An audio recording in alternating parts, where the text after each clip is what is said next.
तो हेलो दोस्तों, welcome back with new video. तो भारत और वेस्ट इंडीज के बीच आज दूसरा ओडीआई मुकाबला इंटरनेट में खेला जाएगा और इस मुकाबले की अगर बात करें पोर्ट ऑफ स्पेन के उसी मैदान पर मुकाबला खेला जाएगा।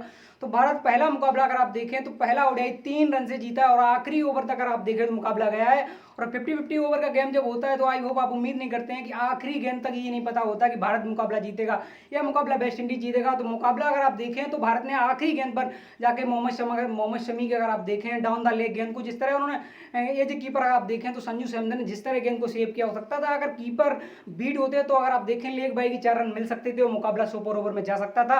यानी मुकाबला टाई होता, सुपर ओवर नहीं होता, क्योंकि आपको पता है वनडे में सुपर ओवर होता नहीं। तो उसके हिसाब से अगर आप देखें तो भारत के लिए पहले मुकाबले में क्या बदलाव हुआ अगर आप देखें, जो अपने शुभमन गिल को अगर प्रेफर किया गया है, बहुत लोगों का मानना था हो सकता है ये जो विकेट कीपर बल्लेबाज अगर ईशान किशन नहीं खेलते हैं तो ये जो ओपनर हो सकता है शिखर धवन के साथ दिख जाए, लेकिन ऐसा किया नहीं टीम मैनेजमेंट, क्योंकि टीम मैनेजमेंट के पास ये जो ओपनर देखें ऋतुराज के साथ सुमन गिल अवेलेबल थे तो सुमन गिल को प्रेफर किया गया। वैसे अगर आप देखें तो आईपीएल के बाद ऋतुराज को ज़्यादा प्रेफर किया गया है अगर आप लिमिटेड ओवर सीरीज में देखें, लेकिन फिर भी अगर आप देखें सुमन गिल की अगर आप पारी देखें 120 के करीब स्ट्राइक रेट से जिस तरह उन्होंने बैटिंग करी, आई थिंक अगर आप देखें उनकी पारी की बदौलत ही अगर मेरा मानना है जिस तरह उन्होंने भारत को शुरुआत दिया है उसी की बदौलत मेरा मानना शिखर धवन की रन आए। शिखर धवन अगर आप देखें इंग्लैंड के खिलाफ अगर आप देखें तीनों पारियों में स्ट्रगल करते नजर आए और भारत के लिए अगर बात करें तो फिर ओडीआई फॉर्मेट ही खेलते हैं, टी20 और टेस्टमैन की जगह बनती नहीं आई। अगर आप देखें तो नंबर 3-4 पर अगर आप देखें भारत के लिए क्या हुआ था कि भारत की प्लेइंग 11 में बहुत ज़्यादा डिबेट थी, क्योंकि अगर आप देखें यंगस्टर कई ऐसे इस टीम में प्लेयर थे जिनकी अगर आप देखें पोजीशन को लेकर जगह कंफर्म नहीं थी। खासकर आप देखें दीपक हुड्डा का खेलना कंफर्म था, लेकिन ये किसी ने नहीं सोचा होगा कि नंबर 6 या 7 पर उनको धकेला जा सकता है। लेकिन इसी तरह उसके बाद अगर बात करें प्लेइंग 11 में खासकर देखें जडेजा की बाहर उम्मीद थी, हो सकता है कि अगर आप देखें अगर आप 4 ओवर की स्पिन या 4-5 ओवर की स्पिन के साथ अगर आप नीचे आकर बल्लेबाजी देखेंगे हो सकता है अक्षर को प्रेफर करें, लेकिन ऐसा टीम मैनेजमेंट नहीं किया।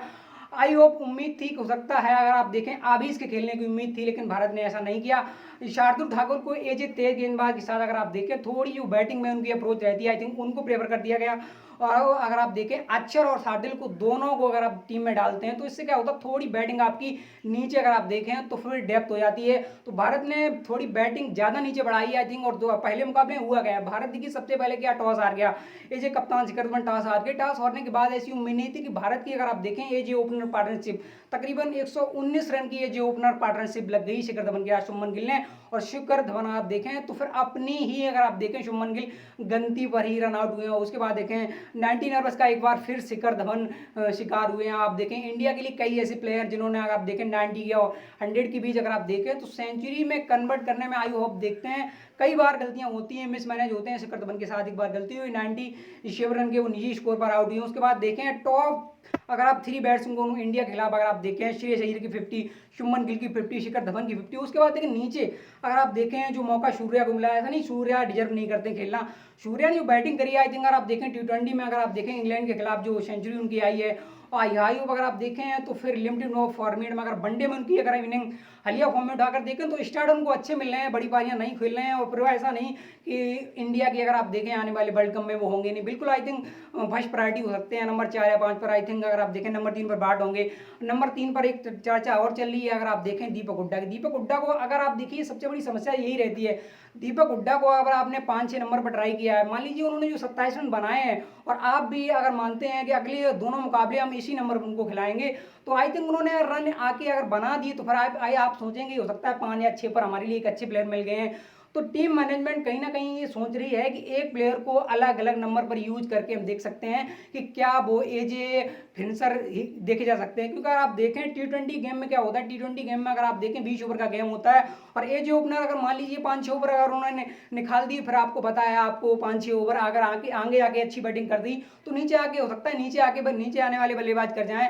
तो आई थिंक ये एक अप्रोच हो सकती है दीपक हुड्डा को नंबर 3 या 4 ना खिलाने की। मेरी नजर में एजे अगर आप फिनिशर देख रहे हैं तो सकता है टी20 वाली जो अप्रोच होती है आप सोच रहे हैं कि वनडे में भी अगर हम उनको खिलाएंगे तो फिर ऐसी स्थान पर बैटिंग कराएंगे जहां हम देखते हैं अच्छी खासी स्ट्राइक रेट से बैटिंग वो करें। आई थिंक ये भी एक बात हो सकती है। उसके बाद देखें अगर आप देखें एक समय ऐसा लगा था अगर आप देखें तो फिर 34-35 ओवर की समथिंग आप अच्छी पोजीशन पर थे। अगर आप उसके बाद अगर आप देखें 10-12 ओवर में अगर आप 100 रन बनाते हो सकता है 350 जाते, लेकिन ऐसा नहीं हुआ। और ओवरऑल देखें वेस्ट इंडीज अगर आप देखें वेस्ट इंडीज क्रिकेट आजकल कहाँ की स्थिति में है। वेस्ट इंडीज के अगर ये कप्तान निखिल पूरन को आप देखें, उसके बाद अगर आप देखें उनके टॉप स्कोरर खारकर अगर बात करें, उसके वाइस कप्तान है अगर आप बात करें एजे विकेट कीपर बल्लेबाज साई होप की अगर पारी देखें 18 अगर गेंदों पर अगर 7 रन बनाए आयु उन्होंने आज एक अच्छा स्टार्ट वेस्ट इंडीज को नहीं दिया। उसके बाद वेस्ट इंडीज ने एक और एडवांटेज किया। देखिए आई होप मेरा मानना है वेस्ट इंडीज किस तरह की क्रिकेट खेल रही है। वेस्ट इंडीज ने अगर माना कायर मेयर्स को अगर आप देखें तो फिर मिडिल ऑर्डर बल्लेबाज है उनसे ओपनिंग करा ली, और हेमरिम ब्रंक्स को अगर आप देखें तो फिर उनको टॉप ऑर्डर खिला लिया, और बेंडम किंग को अगर आप देखें तो फिर एजे हमने T20 हो या फिर या वनडे हो तो उनको अगर मेरा मानना है अगर आप देखें तो फिर हमने एजे ओपनर ही खेलते देखा है। तो एक ऐसे प्लेयर हैं जिनको आप नंबर 4 या 5 पर भी ट्राई कर सकते हैं। उन्होंने अगर आप देखें तो मैच उन्होंने वेस्ट इंडीज के लिए बनाया। अगर बात करें तो हेमने ब्रुक्स ने एक ऐसी पारी खेली जहां से अगर मेरा मानना है अगर 2-3 ओवर उनकी समय सफलता ना मिलती है तो आई हो सकता है नीचे आके वो मैच को अगर आप देखें तो वेस्ट इंडीज की तरफ शिफ्ट कर देते। उसके बाद अगर आप देखें रोमन पवेल की रन नहीं आए वेस्ट इंडीज के लिए। उसके बाद अगर बात करें तो ये जो अगर देखें सबसे बड़ी बात है वेस्ट इंडीज ने इंडिया के सामने किया। देखिए वेस्ट इंडीज ने 8 गेंदबाजों का यूज किया। 8वें गेंदबाज के तौर पर अगर आप देखें तो निखिल पूरन ने 2 ओवर गेंदबाजी करी। अगर आप देखें उनकी इकॉनमी 11.5 की समथिंग रही है। तो आई होप अगर आप देखें निराशा बहुत ज़्यादा वेस्ट इंडीज नहीं हुई, क्योंकि वेस्ट इंडीज ने ऐसा मुकाबला इंडिया के सामने खेला है कि इंडियन साइड मेरा मानना है अगर आप देखें हल्की सी अगर आप देखें एक बाउंड्री अगर कहीं से वो टर्नओवर करते तो हो सकता है मुकाबला वेस्ट इंडीज के फेवर में जाता। और इंडिया अगर आप देखें जो 1-0 की लीड लेके चल रही हो सकता है 1-0 से इंडिया पीछे होती, वेस्ट इंडीज 1-0 से लीड कर रही होती। लेकिन आज दूसरा मुकाबला है, भारत क्या कोई बदलाव करेगी। सबसे पहला है जो अपना शुभमन गिल के शिखर धवन मेरा मानना है अच्छी स्टार्ट है जिन्होंने दी। लेकिन अगर आप देखें अगर आपको अच्छी स्टार्ट मिल रही है तो बड़ी पारियां खेलनी पड़ेंगी शुभमन गिल हो या चाहे ये जो कप्तान शिखर धवन हो। श्रेयस अय्यर की समस्या थी, लंबे अरसे से उनके रन नहीं आ रहे थे। T20 आया फिर हम देखें तीनों फॉर्मेट लगभग खेलते हैं टीम इंडिया के लिए। आई थिंक मेरा मानना है कि श्रेयस अय्यर एक ऐसे प्लेयर इंडिया के लिए बन चुके हैं जैसे विराट कोहली अगर चर्चा करें जिस तरह उन्होंने तीनों फॉर्मेट में खेलकर इंडिया के लिए एक नाम कमाया है। जैसे श्रेयस अय्यर अगर आप देखें तो पिछले साल के लिए अगर आप देखें तो फिर टेस्ट में भी उनकी जगह बनती जा रही है। T20 और वनडे में तो लगभग वो भारत के लंबे अरसे से खेल रहे हैं। उसके बाद अगर आप देखें तो दीपक की अगर आप देखें 5-6 पर उनको प्रेफर किया जा रहा है। संजू सैमसन को रन बनाने पड़ेंगे, क्योंकि संजू सैमसन को अगर मानना है हो सकता है T20 वर्ल्ड कप के लिए अप्रोच किया जा रहा है। लेकिन आप हो सकता है जो अगले साल वर्ल्ड कप खेला जाना है इंडिया में 50-50 ओवर का वर्ल्ड कप होगा, उसके लिए अगर आप आई थिंक प्रेफर उनको कर रहे हैं तो फिर उनको रन बनाने होंगे। उसके बाद अगर आप देखें और नीचे से आके जो पारी आपके लिए अगर आप देखिए दीपक हुड्डा के साथ जो अक्षर पटेल ने एक पारी बिल्ड करी, वहां से आप 300 करीब पहुंचे, 308 आपने लगाए हैं। ओवरऑल आखिरी समय कुछ आपकी जरूर विकेटें चलेंगी। और वेस्ट इंडीज की तरफ से अगर आप देखें तो फिर आखिरी समय जो रोमारियो सेफर्ड ने बैटिंग करी उनके साथ अकील अहमद ने जो बैटिंग करी, वहां से अगर आप देखें तो फिर मुकाबला वेस्ट इंडीज निकाल के ले गई इंडिया के हाथ से। लेकिन आखिरी समय कुछ ऐसी गेंदबाजी रही मोहम्मद सिराज की या फिर दूसरे एंड पर बात करें चहल की, जिससे मुकाबला इंडिया के फेवर में चला गया और भारत मुकाबला 3 रन से जीत गया। तो आई होप उम्मीद करते हैं भारतीय आज मुकाबला जीते और सीरीज 2-0 से अपने नाम करें।